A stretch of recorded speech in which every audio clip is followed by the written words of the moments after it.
Okay, so this will be my last video, at least that I'm making today.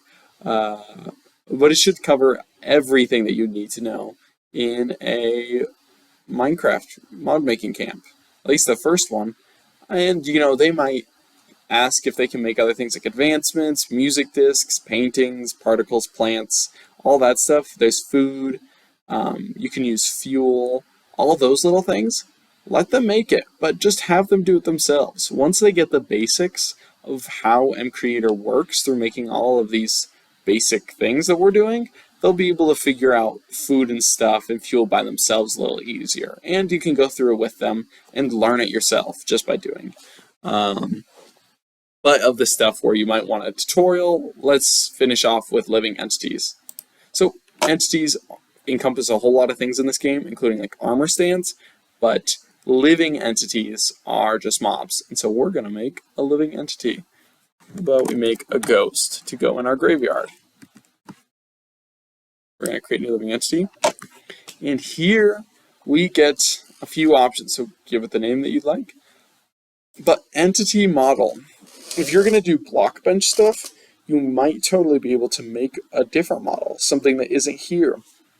And I know there's also ways to pull models in from MCreator or from the Minecraft files themselves. So you could actually pull the model for a golem or something, like an iron golem. But I don't know how to do that. I just know how to use these.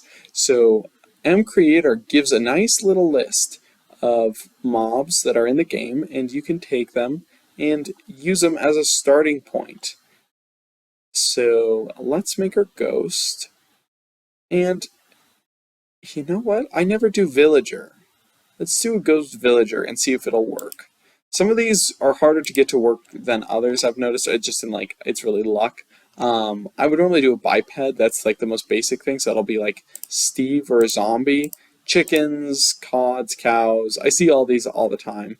But let's do villager just for fun. And so now I need to choose a texture of the entity.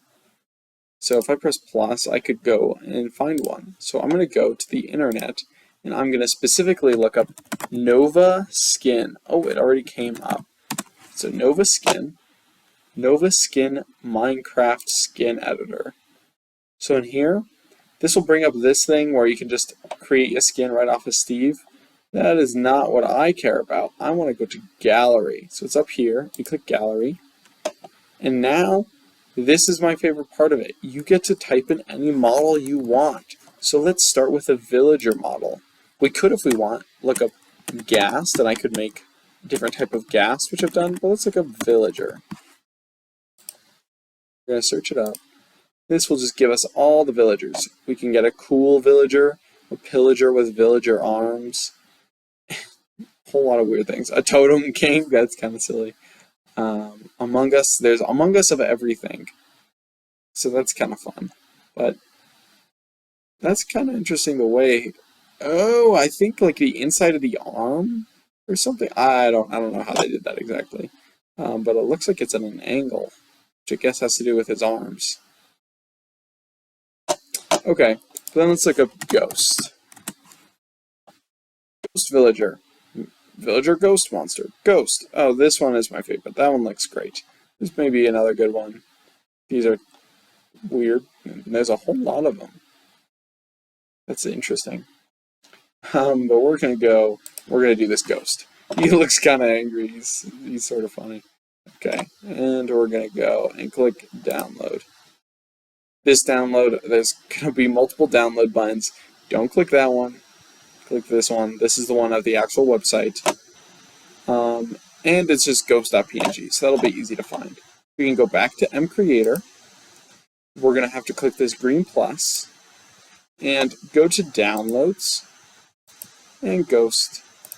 And there is my ghost PNG. So that should theoretically work for my ghost model, or for my villager model. I can do a glow texture. I've never actually really done that before, so I don't know if that would work. I do want a collision box so I can like fight it. A spawn egg. So I'm going to make mine kind of gray. and I'll do sort of like a bluish gray for either the spots or the other part. Just, it's mostly gray. The dude's gray, so it works. You can have sounds in there.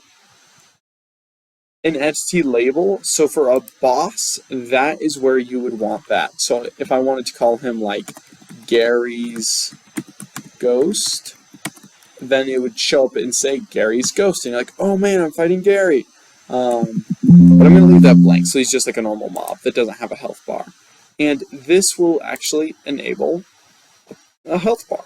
So you can add a boss bar, and I could choose the color of it, you know, whatever I wanted, yellow, and I could choose progress, which is just like not analog, you know, it would just fill up slowly over time, and notched would give it like, this would just make it look like, oh, 20 notches, that is a lot of health. Oh, 6 notches, that's not so much health. Progress, that's just like one big notch. So this really doesn't change much. It will just change how the player interacts with it. So if you do 20, it will really look like, oh man, they have so much health. So yep, I'm going to not enable that for Gary, or for the Ghost. Behavior. So this is a little weird too. The behavior in AI can get kind of funky. Just do your best with it, because you're probably going to get questions for, hey, can I do this thing specifically? Can I do this thing specifically? The basics are all in here. If you want it to be a mob that attacks you, make it a mob. If you want it to be something like pigs, make it a creature. Something that doesn't attack you, do a creature. I'm going to do a mob. Mob default drop. He can drop the magic staff. Why not? Creature type. Undead. Because that doesn't seem too bad. Ooh, but yeah, we'll do undead, because he is undead. Movement speed, so 0.3 is about average. If you do anything faster, oh, it's actually slightly faster to be at 0.3. Gary's a ghost, so there's no real limit to his speed, so we'll do 0.35, make him even faster. This will be his health amount. He has a lot of health. He's kind of tough to kill, so don't make him mad. Experience amount. If you do make him mad, you get a decent amount of experience. Follow range and tracking range. Okay, when will they start to notice and start chasing the player? And how many blocks? How many blocks far the entity is tracked by the players? Oh, okay. So it needs to be much larger for this, because that's when the AI will execute at all, even to just wander around. And that is when it will start to find you, start to get to you. So how about it only really starts attacking you within 5 blocks? So you have to get close for him to do anything to you. Attack strength, make him pretty strong. 8 attack damage, that's really strong actually, I think. That'll be like 3 hits and it'd kill you. If you didn't have anything on. Armor protection base value. You know, he's a ghost. That kind of makes sense if he kind of just like has some armor. Let's give him 10 points of armor. Armor knockback, attack knockback, and knockback resistance. 0 knockback. Because, you know, he's a ghost, he can't really hit you backwards. It makes sense to me. Knockback resistance. He is a ghost, so he's very good at not being knocked back either. You could give him equipment, so I could say he always spawns with like a netherite helmet, or I could even give him boots or something. I don't know how villagers really use those, like for zombies and biped. Oh yeah, only works for zombies and bipeds. Because if I did it for him, I don't think that they have like a slot to hold any of that. You can make him writable. That's pretty fun. You can make anything writable in this game and give yourself movement controls. If you're going to make it writable and you want to fully move it, you have to enable those as well.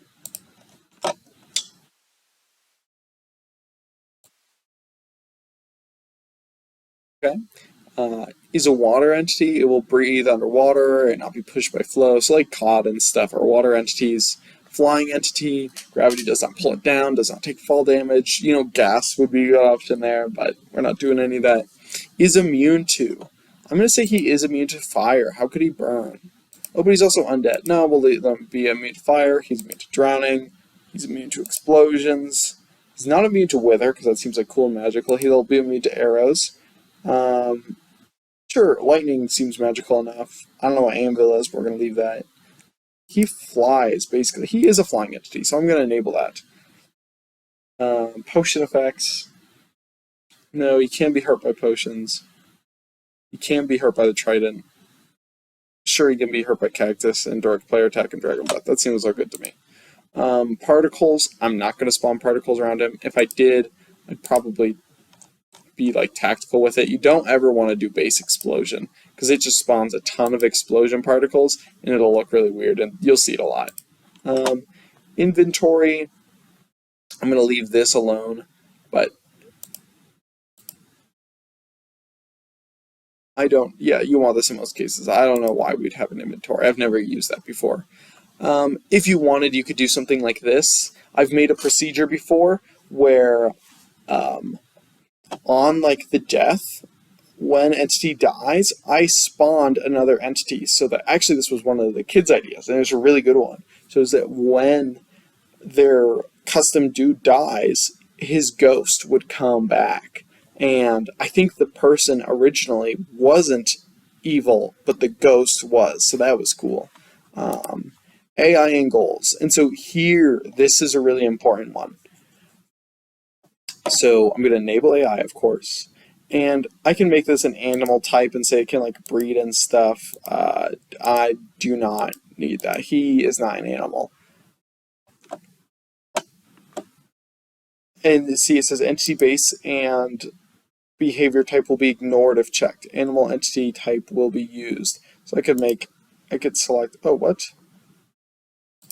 Oh, breed items. So assuming you can breed it, it would give you one of these. Like, what item can you use to breed it? And that disables entity base because some of these are already animals. And if you choose one of these, you might be like, oh, sweet, it'll act just like this. But the thing is it kind of can be weird. Like if I chose for it to be a cow, he would be essentially like a cow in the fact that he could breed with cows and he would have cow children and cows would spawn and stuff, and he would just essentially be a cow but look like a villager dude. So maybe that'd be kind of cool if I wanted to make him like a ghost shepherd and I put him around sheep all the time. I don't know, that could be weird. And I can say, does it do range attacks with default item? I could even give him the staff. Oh, and he drops his staff. So let's do that. Let's see if we can get that to work. So do melee attack. So this is the AI task / goals list. And so we can make him attack us. So first is do melee attack with speed factor. Wander around.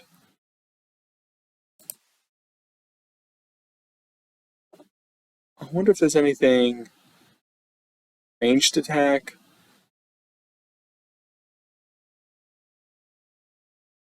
So we're going to say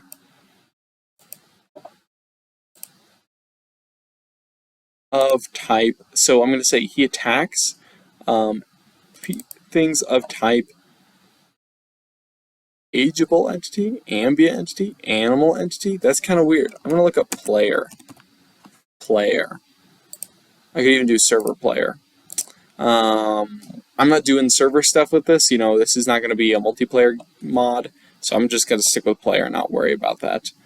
Okay, and so here I'm going to choose, I added in this, attack insight only, nearby, and type player. I'm not going to worry about server player. So then it's going to, here. That's kind of cool.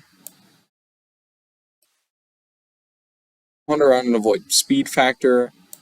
Maybe it'll attack first. Then, so it's going to go through and it's going to do these things according to the priority. So,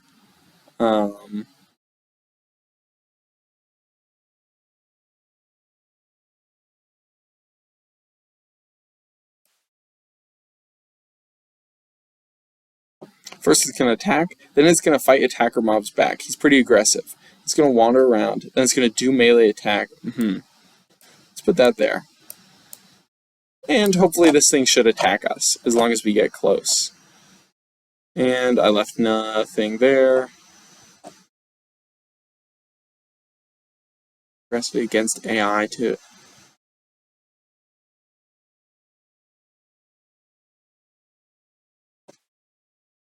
So, okay, so it should do ranged attacks, and it should attack us. Oh, an entity model doesn't have a texture. This is a classic mistake. So I added it. When I pressed add, I added the thing, but I forgot to select it. So now we're just going to go and click ghost. And there's our ghost. And we can save mod element, and let us test it out to see if we can spawn this guy, and to see if he attacks and stuff.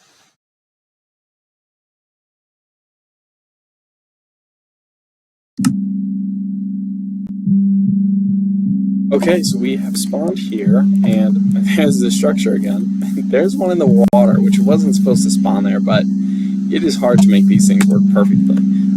But let's go, and we're going to go to Miscellaneous, and go find that gray and blue. Oh, my mouse is being all weird. Get that, and let's just get out some weapon, and I guess we'll just fight him. So he's not dying from the sun, which is kind of interesting. I wasn't sure if he would. It seems like his directives are not at first to walk around, so I may have done the AI weird. So time, or mode, survival. Let's see if he cares about me at all. Oh, he threw the weapon at me. Oh, that's quite interesting. So he's just throwing them at me. That's not what you're supposed to do with them. So as long as I'm not close, he doesn't care about me at all. So I guess that range really does matter. He's a flying dude. Okay, well that's really interesting. So what I'm going to do is I'm going to respawn, but really I'm going to go close out, and let's go back into MCreator here, go back into the ghost, and back on AI and goals, we're going to get rid of that, pressing this little tiny X, and then it will just be with the default. Oh, I can choose it! Oh, maybe he'll use it right then. Okay, well that could be cool. And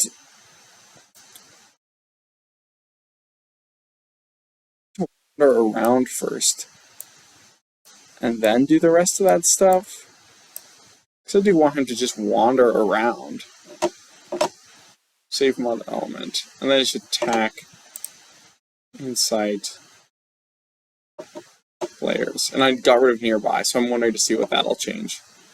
It kind of makes sense for him to actually fight attacker mobs back before he does that. So let's see what this does.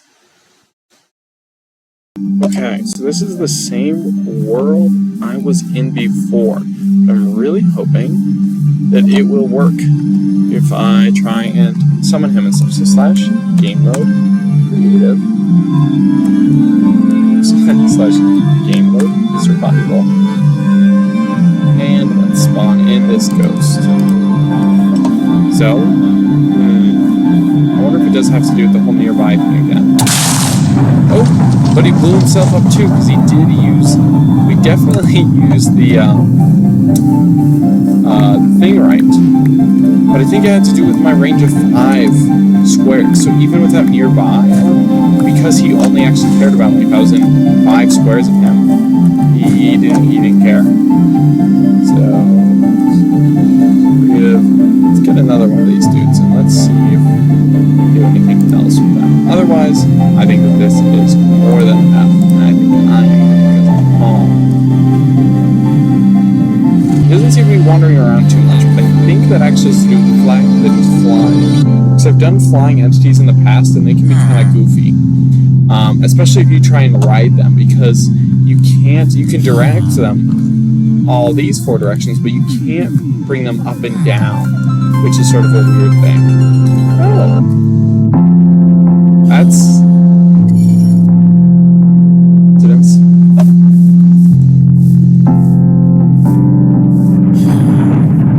See? Let me just get, oh wait, let me go into rival. Let's see. You care about me? He does. And there's a big explosion and killed everything. Okay, well that was awesome.